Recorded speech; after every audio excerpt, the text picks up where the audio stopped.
Warahmatullahi wabarakatuh. Nama saya Muhammad Najib Rabbani, NIM 103042580006.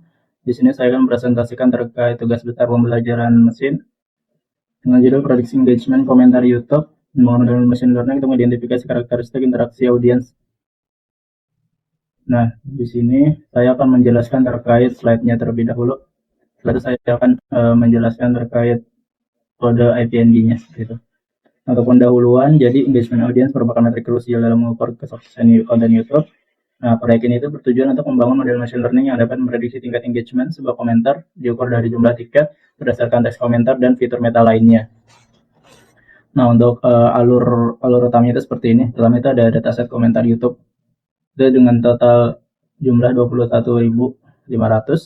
Terus kita lakukan data processing dan IDE, eksplorasi data. Di sini ada pengecekan kelas imbalance itu sekitar bahwa low-nya itu 70-80% dan high-nya itu 20%. Low ini yang tingkat like-nya di bawah sama dengan 0, high ini yang 1 atau lebih seperti itu. Nanti akan dijelaskan lebih lanjut. Terus ini ada fitur engineering. Nah, di sini terbagi jadi 3, ada expressive text. Expressive text ini PDF dengan maksimal 1000 fitur, terus ada fitur numerik seperti panjang teks, jumlah kata, jam, sama is reply. Reply ini kalau misalkan dia merupakan reply dari komentar lain atau tidak, seperti itu. Terus analisis sentimen, itu kita pakai lexicon ID dan father, jadi pakai yang sederhana saja seperti itu. Nanti kita penggabungan teks, penggabungan fitur, sparse matrix, terus kita splitting, trennya 80, tesnya 20, terus kita bagi lagi jadi ada model baseline sama eksplorasi model tuning di sini. Jadi kita buat model baseline, ini kita pakai logistic regression default, jadi hyperparameternya yang default, yang bawaan. Nanti kita pakai, kalau buat pembandingnya itu ada grid search, terus validation gitu ya. Ini kita pakai juga logistic regression, tapi kita pakai grid search. Nanti ada beberapa parameter yang dicoba seperti itu, logistic regression, terus ini random forest, sama XGBoost. Jadi kita tiga model ini bakal kita coba seperti itu. Terus nanti kita evaluasi model, terus nanti kita komparasi F1 score-nya, terus kita tentukan model dengan hyperparameter terbaik seperti itu. Next, terus kemudian untuk datasetnya, itu dataset bersumber dari berbagai saluran YouTube seperti Gadgetin, Jagat Review, YouTube Cukup, dan lain-lain. Total data 21.500 lebih. Nah, fiturnya data utamanya itu teks, entah komentar, waktu publikasi, serta status struktural utama perbalasan, maksudnya reply-nya seperti itu. Terus target kelasnya itu low atau high. Low ini dia kalau 0 likes atau nggak ada komentar sama sekali, high itu dia punya 1 atau lebih like seperti itu. Nah, tahapan fitur engineering pertama ada fitur numerik. Fitur numeriknya seperti jumlah kata, jam publikasi, terus indikator boolean status balasan, maksudnya is reply, terus analisis sentimen. Nah, di sini kita pakai lexicon bahasa Indonesia itu positif dan negatif, dijelaskan lebih lanjut nanti di kodenya seperti itu. Nanti sebagai prioritas utama, dan father ini sebagai fallback mekanismenya. Terus ekstraksi FIDF ini konversi corpus text menjadi abundant matrix, mereka menggunakan 1000 fitur seperti itu. Terus idenya eksplorasi data kelas imbalance, di sini kita bisa ketahui bahwa jumlah datanya yang low itu 17.000 komentar atau 80%-nya itu merupakan low atau nggak ada like sama sekali, dan sekitar 4.300-nya itu atau 20%-nya itu tergolong high gitu, atau ada like lebih dari sama dengan 1. Nah, data sedimensi secara modal oleh kelas low, fenomena keseimbangan kelas imbalance yang seringnya mewajibkan menerapkan strategi seperti kelas weighting agar model tidak bias seperti itu. Terus insight karakteristik data, analisis teks dan waktu. Di sini komentar label high terbukti lebih panjang dan deskriptif, rata-rata 99,2 karakter dibanding low 66,6 karakter seperti itu. Nanti akan dilihat di kodenya, hasil IDE-nya seperti itu. Probability engagement tertinggi pada rilis jam 5, 6, 13, 20, 15. Terus disebut channelnya, komentar berjenis balasan reply memicu interaksi lebih intens, menimbang porsi kelas high 22,4% lebih besar dari komentar utama. Channel webstack mencetak rasio kelas high tertinggi 31,7% mengalahkan channel bervolume raksasa seperti Gadgetin. Nah, skenario eksplorasi model atau tuningnya nanti kita akan ada 4. Ini baseline-nya yang dari kelas imbalance-nya nggak ada. Terus hyperparameternya kita pakai yang standar saja. Ini untuk baseline, terus logistic regression, random forest, sama XGBoost. Ini strategi jelasnya balance, sama ini yang terakhir scale post weight. Terus hyperparameternya ini kita pakai learning rate ya, sini learning rate, terus max depth, ini n estimator nih, learning rate, max depth, sama n estimator. Nanti bakal dijelaskan lebih lanjut di kodenya seperti itu. Hasil analisis. Nah, di sini performance run testnya, di sini kita bisa lihat yang paling bagus itu XGBoost ya, dengan 0,6 akurasi, 0,37, 0,6381 ROCUC, terus recall-nya 0,5231. Di sini recall paling tinggi, ROCUC-nya juga paling tinggi, F1 score-nya juga paling tinggi, sama akurasinya juga paling tinggi seperti itu. Terus ini conversion matrix-nya. Nah, di sini kita bisa lihat true positifnya yang paling tinggi itu di XGBoost, sama yang false negatifnya itu paling rendah ya, paling rendah di XGBoost. Terus false positifnya 1125 paling tinggi di XGBoost, yang menandakan XGBoost ini paling bagus seperti itu. Nih, baseline gagal total karena hanya memprediksi 23 tahap dengan tepat. Proses tuning memaksa model menjadi sangat rentan terhadap kelas minoritas high engagement. Dalam komparasi deteksinya, di sini XGBoost ada 453 buat true positifnya, sementara baseline paling rendah seperti itu. Nah, analisasi evaluasi, jadi walaupun akurasinya 79,6 adalah paradoks, jadi penurunan akurasi menjadi 64%. Pada model tuning merupakan trade-off yang wajar yang harus dibuatkan demi meroketkan sensitivitas deteksi atau recall seperti itu. Terus kualitas XGBoost melalui parameter scale post weight, XGBoost mau mendeteksi pola mayoritas sama mengabaikan minoritas dengan lebih dari 50% data minoritas secara tepat seperti itu. Oke, kesimpulan utamanya pemodelan naif yang sekedar menjaga akurasi agar menjaga kegagalan sistematis pada dasar jadi yang imbalance. Implementasi rekayasa fitur bahasa TPDF dan lexicon sentimen dipadukan dengan algoritma XGBoost tuning terbukti sebagai solusi arsitektur paling matang dan andal. Terima kasih.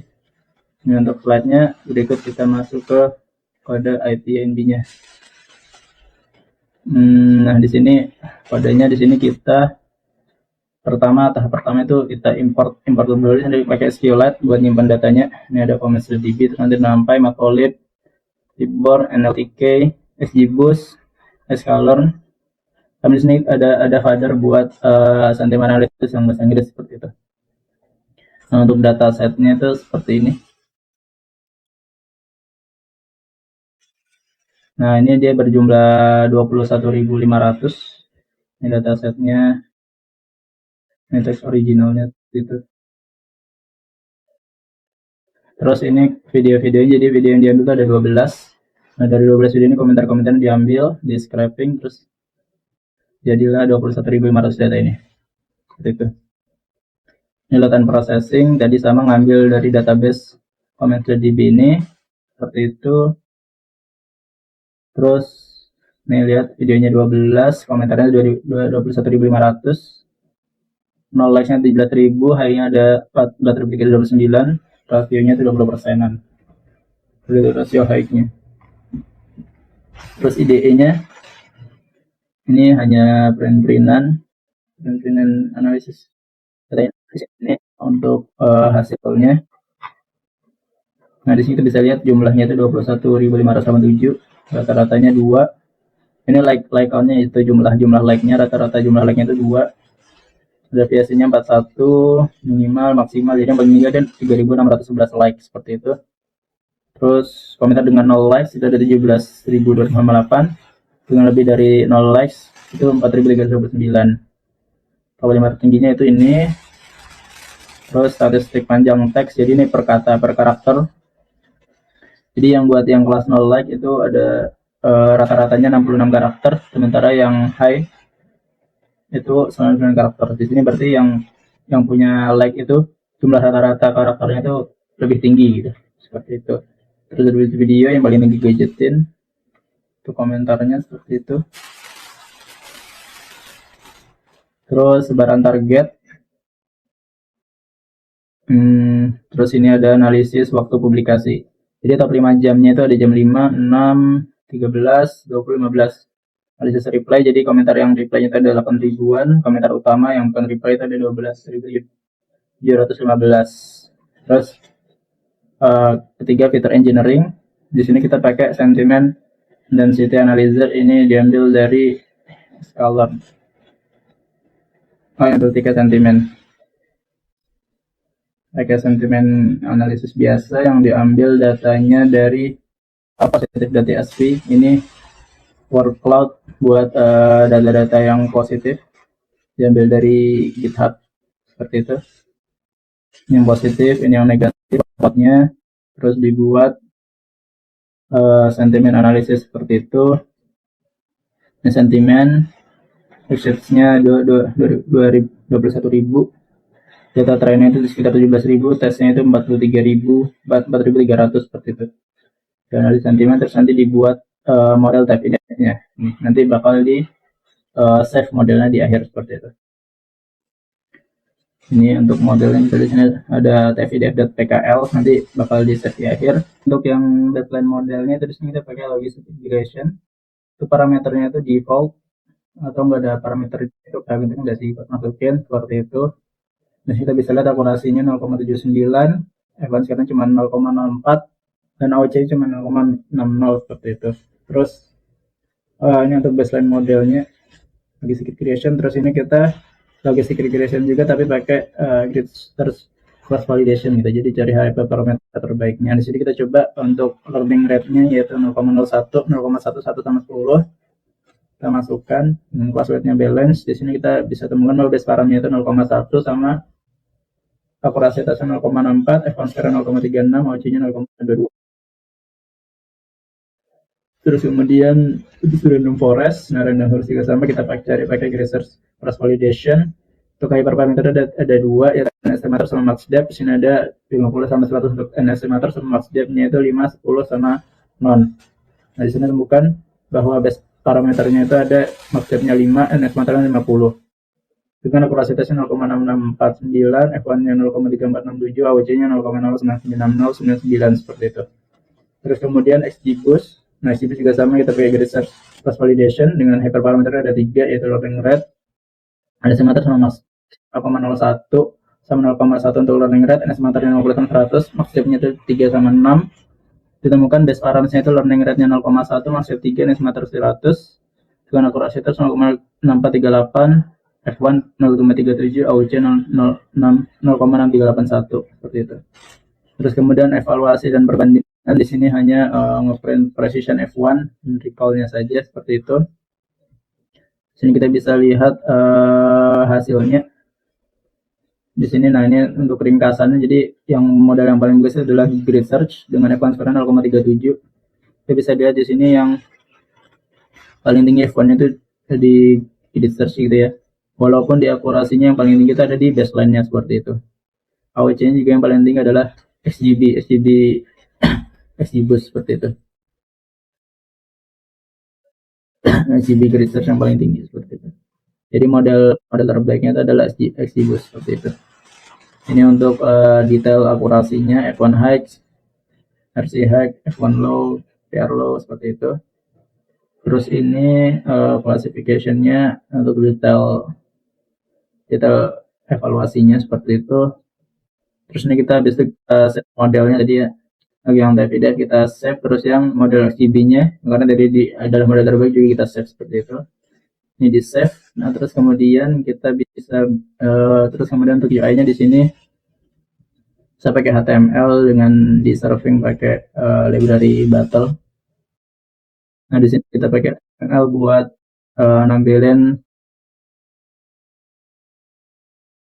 visualisasinya seperti itu. Sini kita coba saya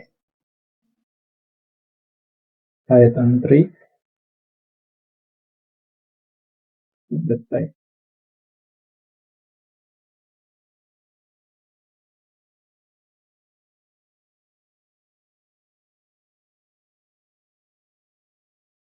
Nah, di sini kita bisa coba ya.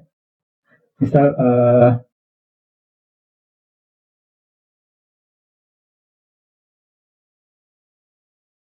nah, di sini kita bisa lihat ya, dia low engagement dan sentiment itu negatif, diukur dari jenis leksikonnya itu minus 833 karena dia kemungkinan deteksi kata jeleknya sebagai negatif. Terus pada nanti 0, artinya dia nggak mendeteksi kata karena ini bukan bahasa Inggris ya, seperti itu. Jadi slow engagement karena jumlah katanya cuma 4, estimasi baca cuma 1 detik, panjang teksnya cuma 17 seperti itu. Nah di sini ada jeleknya 0,0704 pakai PDF seperti itu. Ini untuk UI sederhananya seperti itu. Sekian dari saya, terima kasih. Assalamualaikum warahmatullahi wabarakatuh.